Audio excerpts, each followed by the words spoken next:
All right, today we're going to go over the answers to the bell work problems from Tuesday, September 22nd. So on your packet, you have multiple problems. You only need to do problem number 1. And for problem number 1, you're given two pairs of coordinates. You need to choose one pair of the coordinates listed and use those coordinates in the midpoint formula. So the directions say find the midpoint of a segment with each pair of endpoints. So again, you only need to choose one pair of endpoints to do this with. I'm going to go over the answer to both options. So when we have the midpoint formula, remember the midpoint is equal to, in parentheses, because we're finding an ordered pair. The midpoint is an ordered pair. It's a location. So to find the x-coordinate of the midpoint, you do x1 plus x2 divided by 2. And to find the y-coordinate of the midpoint, you do y1 plus y2 divided by 2. You might be thinking, where do I get those x1s and those y1s and those x2s and those y2s from? You get them from the endpoints that you're given. So remember, the first step is you want to go through and label your point. So here 12 is x1. That's an x value in the first coordinate we're looking at. Negative 7 is y1 because that's a y value in the first coordinate that we're looking at.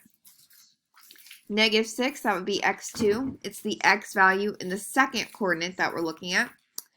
And 15, that's a y value. Y2, it's the y value of the second ordered pair that we're looking at.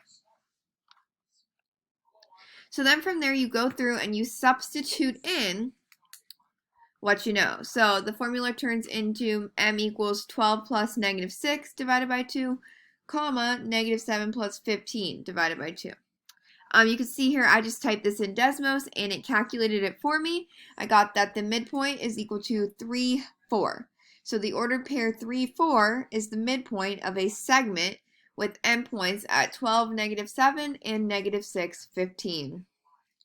For the second option here, it's the same thing. So first you want to go through and label your points.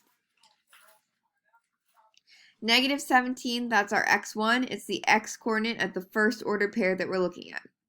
Negative 8, that's y1. It's the y-coordinate of the first ordered pair that we're looking at. Then on to the other endpoint, negative 1. That's going to be our x2 value. It's the x value of the second ordered pair that we're looking at.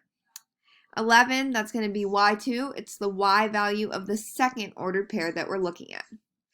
Once you have your coordinates labeled, you want to go through and substitute them into the midpoint formula. So here we get m equals negative 17 plus negative 1 over 2 for the new x-coordinate. And for the new y-coordinate, we get negative 8 plus 11 over 2. Again, I just typed that in Desmos and it calculated it for me. I get that the midpoint of this segment is negative 9, 1.5.